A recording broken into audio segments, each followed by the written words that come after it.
அனைத்து தமிழ் மக்களுக்கும் கணேஷின் பணிவான வணக்கம்.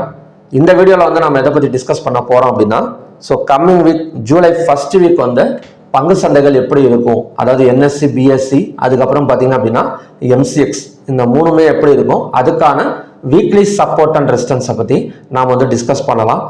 அதுக்கு முன்னாடி இந்த வாரம் வந்து எப்படிங்க இருந்தது அப்படின்னா, கொஞ்சம் பாசிட்டிவ் அண்ட் நெகட்டிவ் வந்து கலந்த மாதிரி தான் இருந்தது. அதாவது நிஃப்டியெல்லாம் எடுத்துட்டிங்க அப்படின்னா மண்டே அன்னைக்கு ஒரு gap up opening, 22nd and 23rd வந்து மறுபடியும் ஃபால், அதுக்கப்புறம் பார்த்தீங்க அப்படின்னா ஒரு ரேலி. லாஸ்ட் வியாழக்கிழமை வந்து நமக்கு வந்து மறுபடியுமே ஃபால், ஒரு அப் அண்ட் டவுன் மார்க்கெட்டாக தான் நமக்கு வந்து இருந்தது. இருந்தாலுமே இந்த வாரம் வந்து கொஞ்சம் பாசிட்டிவ் நியூஸ் இருந்தது. நமக்கு வந்து ஆர்பிஐயோட இன்ட்ரெஸ்ட் ரேட் கட் வந்து அடுத்தது நம்ம கட் பண்ண மாட்டோம் அப்படிங்கிற மாதிரி ஆர்பிஐ வந்து அனௌன்ஸ் பண்ணியிருந்தாங்க. அது மட்டும் இல்லாமல் G7 சம்மிட் இருந்தது. இந்தியா யூஎஸோட ட்ரேட் டீல் வந்து கூடிய சீக்கிரம் நடக்க போகுது அப்படிங்கிற மாதிரி நிறைய வந்து நமக்கு வந்து அனௌன்ஸ்மெண்ட் வந்து வந்துட்டு இருந்தது. எல்லாமே வந்து கொஞ்சம் பாசிட்டிவ் நியூஸ்ல தான் இருந்தது. மார்க்கெட் மறுபடியுமே நமக்கு வந்து கீழே இறங்கிறதுக்கு பார்க்குது அப்படின்னா அதுக்கு வந்து ஒரே காரணம் வந்து அந்த யூஎஸ் ஈரானோட சீஸ்ஃபயர் டீல் தான். ஓகேங்களா? யூஎஸ் ஈரான் வந்து சீஸ்ஃபயர், அதாவது 14 பாயிண்ட்ஸ் கொண்ட ஒப்பந்தத்தில் வந்து ரெண்டு பேருமே சைன் பண்ணியிருந்தாங்க. அது மட்டும் இல்லாமல் ஜேடி வேன்ஸோட சுவிட்சர்லாண்டோட பயணம் கூட பார்த்தீங்க அப்படின்னா எல்லாமே நல்லா தான் இருந்தது. ஓகேங்களா? அதுக்கப்புறம் கூட இந்த ஒரு 2-3 நாளாக வந்து மறுபடியுமே வந்து ஒரு தாக்குதலை வந்து ஆரம்பிச்சிருக்கிறாங்க. அது என்னங்கிறத ஃபர்ஸ்ட் பார்த்துடலாம். அதை நம்ம பார்த்துட்டோம் அப்படின்னா அதுக்கப்புறம் நம்ம ஒரு சப்போர்ட் அண்ட் ரெசிஸ்டன்ஸை பார்க்குறப்ப நமக்கு வந்து ஒரு கிளியர் ஐடியா வந்து கிடைச்சிரும். இப்போ ட்ரம்ப் வந்து காலையில் வந்து ஒரு எச்சரிக்கை வந்து கொடுத்துருக்கிறாருங்க. ட்ரம்ப்புக்கு வந்து கொஞ்சம் அதிகாரம் வந்து குறைஞ்சிருக்கு அப்படிங்கிற மாதிரி லாஸ்ட் வீக்கில் வந்து சொல்லியிருந்தாங்க. இருந்தாலுமே ஒரு 2-3 நாள் அமைதியாக இருந்தார். இன்னைக்கு வந்து மறுபடியும் காலையில் ஒரு எச்சரிக்கை மாதிரி கொடுத்துருக்கிறாரு. இவர் எச்சரிக்கை வந்து தேவையில்லாமல் கொடுக்கல. ஓகேங்களா? எதனால் வந்து கொடுத்துருக்காரு அப்படின்னா, ஈரான் வந்து ட்ரோன் மூலியமா தாக்குதலை வந்து நடத்துறாங்க. இது வந்து தொடர்ந்து நடத்துனாங்க அப்படின்னா மறுபடியுமே மிலிட்ரி ஃபோர்ஸை வந்து இறக்கிறதுக்கான சான்சஸ் இருக்கு. அப்படி ஈரான் மேல நாங்க வந்து நடவடிக்கைகள் எடுத்தா இதுக்கப்புறம் ஈரான் வந்து இனி இருக்காது அப்படிங்கிற மாதிரி அவர் வந்து ஒரு மெசேஜ் வந்து கொடுத்துருக்கிறாரு. இந்த மாதிரி மெசேஜ் எல்லாம் பார்த்தீங்க அப்படின்னா ஒரு சீஸ்ஃபயருக்கு முன்னாடி ஒரு 1 month 2 monthsக்கு முன்னாடி தான் இந்த மாதிரி கொடுத்துருப்பாரு. அதாவது ஈரான் வந்து இனிமேல் இருக்காது, காலையில் இருக்காது, சாயந்தரம் இருக்காது அப்படிங்கிற மாதிரி நிறைய நியூஸ் கொடுத்துட்டு இருப்பாரு. இந்த சீஸ்ஃபயருக்கு அப்புறம் கொஞ்சம் கொடுக்கல. அது மட்டும் இல்லாமல் லாஸ்ட் வீக்ல அந்த செனட்டர்ஸ் ஓட்டு நடந்ததுக்கு அப்புறம் கொஞ்சம் ஒரு 2-3 நாள் அமைதியாக இருந்துட்டு அந்த டாக்ஸ் பக்கம் வந்து போயிட்டாரு. இப்போ மறுபடியும் வந்து ஆரம்பிச்சிருக்கிறாருன்னா அதுக்கு வந்து முழுக்க வந்து ஈரான் தான் ரீசன் அப்படிங்கிற மாதிரி சொல்லலாம். அது மட்டும் இல்லாமல் இஸ்ரேல் வந்து எங்கள் மேலே வந்து தாக்குதல் நடத்துறாங்க, அப்போ நாங்கள் பதிலடி கொடுத்து தானே ஆகணும் அப்படிங்கிற மாதிரி ஈரானோட கான்செப்ட். ஓகேங்களா? ஓவராலாக எப்படி வந்து இப்போ போயிட்டு இருக்கு அப்படின்னா மறுபடியும் வந்து ஆரம்பிச்சிருக்கு அப்படிங்கிற மாதிரி சொல்லலாம். இப்போ ஈரானோட தாக்குதல் வந்து இப்போ எங்கே வந்து டார்கெட் பண்ணியிருக்காங்க அப்படின்னா பஹ்ரைன்ஸ் டெரிட்டரி. அதில் வந்து அவங்க வந்து தாக்குதல் வந்து ஸ்டார்ட் பண்ணியிருக்காங்க. இதன் மூலியமா பார்த்தீங்க அப்படின்னா கத்தாரில் இருக்கிற ஒரு ஆயில், அதாவது கத்தாரோட ஒரு ஆயில் டேங்கரை வந்து ஒரு ட்ரோன் மூலியமா வந்து ஸ்ட்ரைக் பண்ணியிருக்காங்க அப்படிங்கிற மாதிரி சொல்றாங்க. ஓகேங்களா? இப்படி ஸ்ட்ரைக் பண்ணியிருக்கனால அங்கே இருக்கிற ஆளுங்க, அந்த கப்பலில் இருக்கிற ஆளுங்களுக்கெல்லாம் ஏதாவது ஒன்று நடந்திருக்கா இல்லை இறந்துருக்காங்களா அப்படின்னு கேட்டிங்க அப்படின்னா அந்த மாதிரியெல்லாம் எதுவும் நடக்கலை. ஜஸ்ட் ஸ்ட்ரைக் மட்டும் பண்ணியிருக்கிறாங்க. இந்த மாதிரி ஒரு 2-3 ஸ்ட்ரைக் அவங்க பண்ணதுனால தான் ட்ரம்ப் வந்து காலையில் வந்து இந்த எச்சரிக்கை மாதிரி கொடுத்துருக்கு. ஓகேங்களா? இப்போ வந்து வார் வந்து மறுபடியும் ஸ்டார்ட் ஆயிருக்கு. இதனால என்ன நடக்கும் அப்படின்னா குளோபல் மார்க்கெட்ஸ், அதாவது உலக பங்கு சந்தைகள் வந்து மறுபடியுமே வந்து கொஞ்சம் நெகட்டிவ்ல ஓப்பன் ஆகக்கூடிய சான்சஸ் வந்து இருக்கு. ஓகேங்களா? இப்போ நமக்கு வந்து மண்டே டு தேர்ஸ்டே வந்து எல்லாமே கொஞ்சம் பாசிட்டிவ் நியூஸாக இருந்தது. அது மட்டும் இல்லாமல் சார்ட்லேயே பார்த்தீங்க அப்படின்னா டெய்லி நம்ம லெவல் சொல்லிட்டு இருக்கிறப்ப நிறைய இடத்துல ஒரு நல்ல பிரேக் அவுட்ஸ் சப்போர்ட் எல்லாமே வந்து ஒரு பை சைடு வந்து சப்போர்ட் பண்ற மாதிரி இருந்தது. இப்போ இந்த 2-3 நாள் நியூஸ்ல மறுபடியும் இந்த போர் வந்து ஆரம்பிச்சிருக்கனால நமக்கு வந்து பங்கு சந்தைகள் மறுபடியுமே வந்து கொஞ்சம் கீழே இறங்கிறதுக்கு சான்சஸ் இருக்கு. அது மட்டும் இல்லாமல் ஆயில், கோல்டு, சில்வர் இதெல்லாம் பார்த்தீங்கன்னா கொஞ்சம் டிமாண்ட். முக்கியமாக வந்து கோல்டு அண்ட் சில்வர்ல வந்து மறுபடியுமே வந்து ஒரு இன்வெஸ்டர்ஸ் வந்து உள்ளார வரதுக்கு சான்சஸ் இருக்கு. ஆல்ரெடி ஜேபி மார்கன் வந்து ஒரு நமக்கு வந்து சில்வர் வந்து ஒரு $6000 போகும் அப்படின்னு சொல்லியிருக்கிறாங்க. $6000 போலன்னா கூட ஒரு $100 மேலே வரட்டுமே. அப்போ இந்த நியூஸும் நமக்கு சேர்றப்ப கோல்டு அண்ட் சில்வருக்கு வந்து நல்ல ஒரு பாசிட்டிவ் மூமெண்ட் கொடுக்கறதுக்கான சான்சஸ் வந்து இருக்கு. ஓகேங்களா? இப்போ இருக்கிற சூழ்நிலையை பார்த்தீங்க அப்படின்னா சீஸ்ஃபயரை தாண்டி, அந்த சீஸ்ஃபயரோட ஒப்பந்தத்தை தாண்டி வந்து போர் வந்து ஸ்டார்ட் பண்ணியிருக்கிறாங்க அப்படிங்கிற மாதிரி சொல்லலாம். நெக்ஸ்ட் வந்து நம்ம லெவல்ஸ் பார்க்கலாம். இப்போ நிஃப்டி பார்த்துக்கிட்டீங்க அப்படின்னா நமக்கு வந்து ஒரு ட்ரெண்ட் லைன் ரெசிஸ்டன்ஸ் வந்து எடுத்துட்டு இருக்கு. நான் வந்து ஒன் டே கேண்டில் வச்சு தான் சொல்லிட்டு இருக்கேன். ஏன்னா நம்ம weekly support and resistance and chart pattern எல்லாம் நம்ம டிரா பண்றப்ப 15 மினிட்ஸ் 3 மினிட்ஸ்ல தான் ட்ரை பண்ணக்கூடாது. அதே மாதிரி ஒரு ஸ்விங் டார்கெட்டா இருக்கட்டும், ரெசிஸ்டன்ஸ் சப்போர்ட்டா இருக்கட்டும். ஸோ இதெல்லாம் பார்த்தீங்க அப்படின்னா ஒரு ஒன் டேல வந்து டிரா பண்ணுங்க. ஸோ அதுதான் ஒரு நல்ல பிரேக் அவுட்டா வந்து நமக்கு வந்து இருக்கும். ஓகேங்களா? இப்போ வந்து நிஃப்டியில் ஒரு ட்ரெண்ட் லைன் ரெசிஸ்டன்ஸ் வந்து எடுத்திருக்கு. ஸோ எடுத்ததோட மட்டும் இல்லாமல் ஒரு இன்வெர்டட் ஹேமர் கேண்டல் வந்து ஃபார்ம் ஆயிருக்கு. ஸோ இன்வெர்டட் ஹேமர் கேண்டல்னா என்னன்னா, க்ளோஸுக்கு மேலே ஒரு ஓப்பனிங் கொடுத்தது அப்படின்னா நமக்கு அகைன் வந்து 24,300 வரைக்கும் வரதுக்கான சான்சஸ் இருக்கு. ஸோ க்ளோஸ் வந்து 24,115. ஸோ க்ளோஸுக்கு மேலே ஒரு ஓப்பனிங் கொடுத்தா அங்கேருந்து ஒரு 100 பாயிண்ட்ஸ் பக்கம் நம்ம பை சைடு வந்து எக்ஸ்பெக்ட் பண்ணலாம். ஸோ எப்படியும் நமக்கு வந்து ஒரு கேப் டவுன் ஓப்பனிங் தான் நடக்கும். ஏன்னா மறுபடியும் வந்து ஸ்ட்ரைக் ஸ்டார்ட் பண்ணியிருக்கறனால ஒரு கேப் டவுன் ஓப்பனிங் தான் நடக்கும். அதே மாரி காலையில் ஏதாவது ஒரு பாசிட்டிவ் நியூஸ் வந்துருச்சு அப்படின்னா தான் குளோபல் மார்க்கெட் எல்லாம் கொஞ்சம் மேலே வந்ததுனால நமக்கு வந்து க்ளோஸுக்கு மேலே ஓப்பன் ஆகும். பட் 99% வந்து ஒரு கேப் டவுன் ஓப்பனிங் வந்து எதிர்பார்க்கணும். ஸோ க்ளோஸ் வந்து 24,056 லோவை பிரேக் அவுட் பண்ணால் ஸோ நமக்கு கண்டினியூஸாக 23,815 வரைக்கும் கீழே இறங்கிறதுக்கு சான்சஸ் இருக்கு. நெக்ஸ்ட் சப்போர்ட் ஜோனுங்கிறது 23,815. ஓகேங்களா? ஸோ இந்த 23,815ங்கிறது நமக்கு இந்த இடத்துல பார்த்தீங்க அப்படின்னா ட்ரிபிள் பாட்டம் சப்போர்ட்டா வந்து ஒர்க் அவுட் ஆகும். ஸோ ஆல்ரெடி 2 டைம்ஸ் நமக்கு வந்து சப்போர்ட் எடுத்திருக்கு. ஸோ இந்த நியூஸ் பேஸ் பண்ணி ஒரு கேப் டவுன் ஓப்பனிங் நடந்தது அப்படின்னா செல்லிங் கண்டினியூஷன் ஆகும். இந்த செல்லிங் எவ்வளவு தூரம் எக்ஸ்பெக்ட் பண்ணலாம் அப்படின்னா இந்த 23,815 வரைக்கும் நாம வந்து எக்ஸ்பெக்டேஷன் வந்து பண்ணலாம். அடுத்தது வந்து பேங்க் நிஃப்டி பார்க்கலாம். இப்போ பேங்க் நிஃப்டி பார்த்துட்டீங்க அப்படின்னா ஒரு பை சைட் பிரேக் அவுட் அப்படிங்கிற மாதிரி சொல்லலாம். ஸோ பேங்க் நிஃப்டிக்கு மட்டும் இந்த 58,004க்கு கீழே ஒரு ஓப்பனிங் கொடுத்தா மட்டும் ஸோ நமக்கு வந்து கொஞ்சம் டவுன் சைட் போகிறதுக்கு சான்சஸ் இருக்கு. இல்லைன்னா கூட இந்த இடத்துலலாம் மேலே ஓப்பனிங் கொடுத்தது அப்படின்னா மறுபடியும் வந்து ஒரு வாலட்டிலிட்டி மார்க்கெட் வந்து எக்ஸ்பெக்டேஷன் வந்து பண்ணலாம். ஏன்னா ஏடிஆர் வேல்யூஸை பொறுத்த வரைக்கும் பேங்கிங் ஸ்டாக்ஸ்ல கொஞ்சம் ஸ்ட்ராங்கா இருக்கு இன்னுமே கூட. ஓகேங்களா? ஸோ மண்டே என்ன மாதிரி காலையில் ஏடிஆர் வேல்யூஸ் தருவாங்கன்னு தெரியாது. நான் மண்டே வீடியோவில் மார்னிங் வீடியோவில் வந்து அப்டேட் பண்ணுறேன். ஸோ இப்போ இருக்கிற கண்டிஷன் படி பேங்க் நிஃப்டி ஒரு பிரேக் அவுட் அப்படிங்கிற மாதிரி சொல்லலாம். இந்த 58,004 பிரேக் அவுட் பண்ணால் மட்டும்தான் இந்த இடத்துல வந்து செல் சைட் கன்ஃபர்மேஷன் வந்து கிடைக்கும். ஸோ மற்றபடி இந்த மாதிரி மேலே ஓப்பனிங் ஆனால் அகைன் வந்து ஒரு சப்போர்ட் எடுத்துட்டு நமக்கு வந்து மேலே வரதுக்கு சான்சஸ் இருக்கு.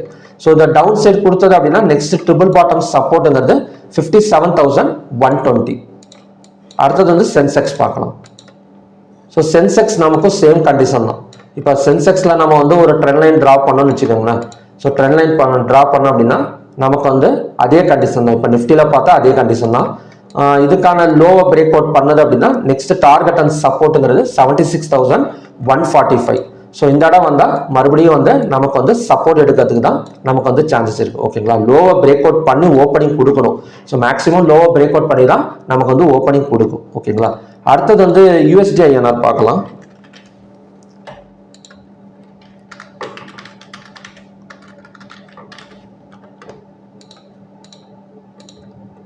யூஎஸ்டி ஐஎன்ஆர் எடுத்துக்கிட்டீங்க அப்படின்னா நமக்கு வந்து வீக்ல தான் இருக்கு. அதாவது என்ன சொல்றது அப்படின்னா ஸ்ட்ராங்ல இல்ல, வீக்கா தான் இருக்கு. 94 ஸ்ட்ராங்ல இருக்கு, வீக்ல இல்ல. 94.30 கொஞ்சம் ஸ்ட்ராங்கா தான் இருக்கு. இந்த இடத்துல வந்து நமக்கு வந்து இன்வெஸ்டர்ஸ் உள்ளார வந்துட்டு தான் இருந்தாங்க. அதாவது திங்கள் செவ்வாய் விட்டா கூட புதன் வியாழக்கிழமை வந்து பாத்தீங்க அப்படின்னா நமக்கு வந்து இன்வெஸ்டர்ஸ் உள்ளார வந்தாங்க. இப்போ இந்த போர் ஸ்டார்ட் ஆயிருக்கனால மறுபடியும் வந்து பாத்தீங்க அப்படின்னா வீக்குக்கு போகிறதுக்கான சான்சஸ் வந்து இருக்கு. ஸோ எஃப்ஐடிஎஸ் பையிங் வச்சு பார்த்தீங்க அப்படின்னா பார்க்கலாம். நான் எஃப்ஐடிஎஸோட ரேஞ்ச் வச்சு நான் சொல்றேன். ஓகேங்களா? ஸோ நெக்ஸ்ட் வந்து இந்தியா விக்ஸ். ஸோ இந்தியா விக்ஸும் நமக்கு வந்து ஒரு நியூட்ரல் தான். ஒரு பெரிய அளவில் வந்து ஒரு பை சைடோ ஒரு கிரீடோ ஃபியரோ வந்து கிடையாது. ஒரு நியூட்ரல் க்ளோசிங் தான். USD INR and USD INR கூட கொஞ்சம் ஸ்ட்ராங்கா இருக்கு. இந்திய ரூபாய் கூட கொஞ்சம் ஸ்ட்ராங்கா இருக்கு. பட் இந்தியா விக்ஸை வச்சு எதுவுமே ப்ரிடிக்ஷன் பண்ண முடியாது. ஏன்னா இந்த வாரம் ஃபுல்லாமே ஒரு குறிப்பிட்ட ரேஞ்சுக்குள்ளார தான் நமக்கு வந்து ரன் ஆயிட்டு இருக்கு அப்படிங்கிற மாதிரி சொல்லணும். ஓகேங்களா? அடுத்தது வந்து நம்ம ஸ்டாக் ஹீட் மேப் எடுத்துக்கிட்டோம் அப்படின்னா ஸோ நான் வந்து 1 வீக் பெர்ஃபார்மன்ஸ் வச்சிருக்கேன். ஸோ ஓவராலா நமக்கு வந்து கிரீன்ல தாங்க இருக்கு. இல்லை இந்த வாரம் ஃபுல்லாமே நமக்கு வந்து கிரீன்ல தான் இருக்கு.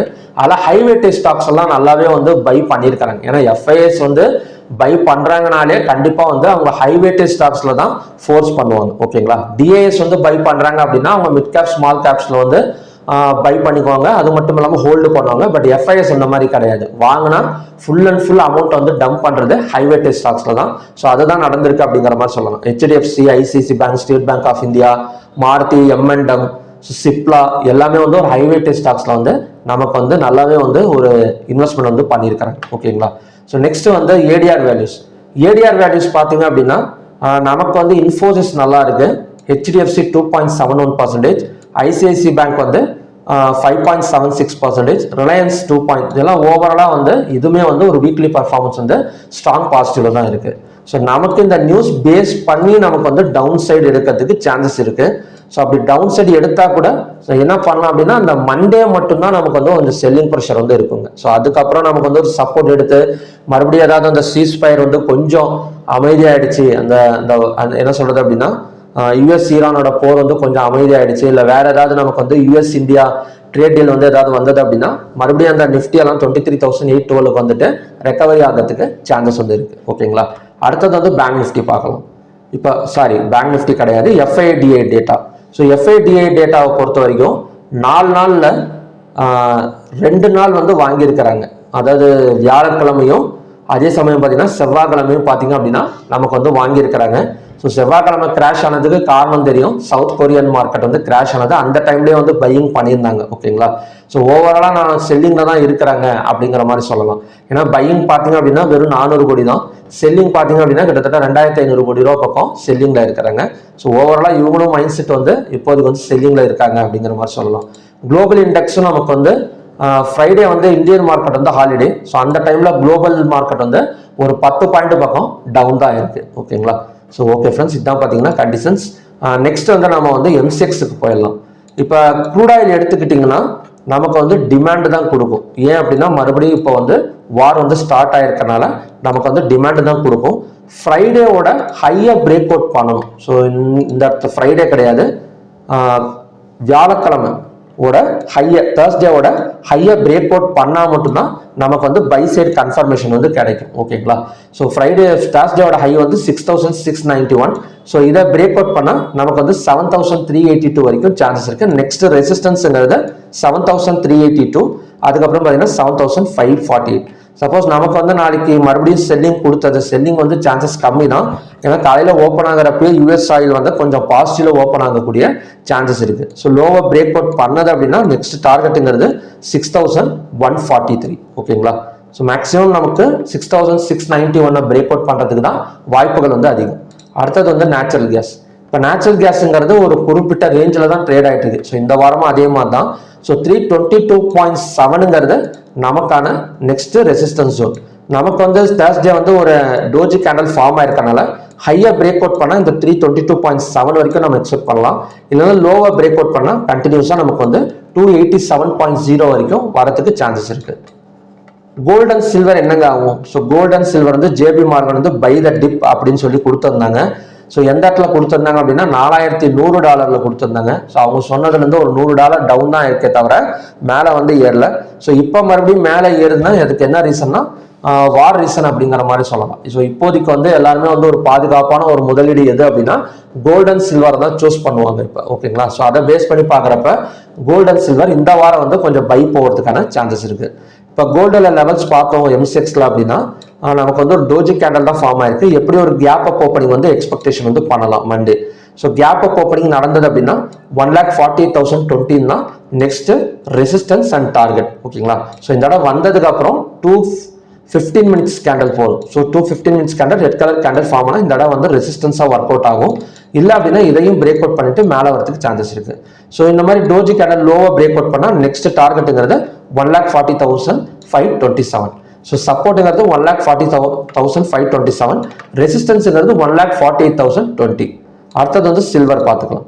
இப்போ சில்வர் பார்த்தீங்கன்னா கூட சேம் கண்டிஷன் தான். ஸோ சில்வர் எல்லாம் நமக்கு புதன்கிழமை ஓப்பன் அண்ட் லோ சேமாக இருந்தது. ஸோ தேர்ஸ்டேவே வந்து நமக்கு வந்து கொஞ்சம் கிரீன் கலர் கேண்டில் தான் ஃபார்ம் ஆயிருக்கு. ஹையை பிரேக் அவுட் பண்ணால் நெக்ஸ்ட் டார்கெட்டுங்கிறது 2,32,221.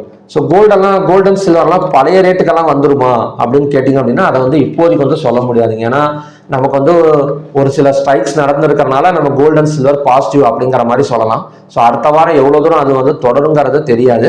இப்போதைக்கு கொஞ்சம் ஒரு 5,000 to 10,000 பாயிண்ட்ஸ் பக்கம் ஒரு சில்வர் வந்து ஒரு பையிங் ஜோன் வந்து நாம் வந்து எக்ஸ்பெக்ட் பண்ணலாம். நெக்ஸ்ட் ரெசிஸ்டன்ஸுங்கிறது 2,32,221, சப்போர்ட்டுங்கிறது 2,01,78. ஓகேங்களா, ஸோ அடுத்தது வந்து காப்பர் பார்த்துக்கலாம்.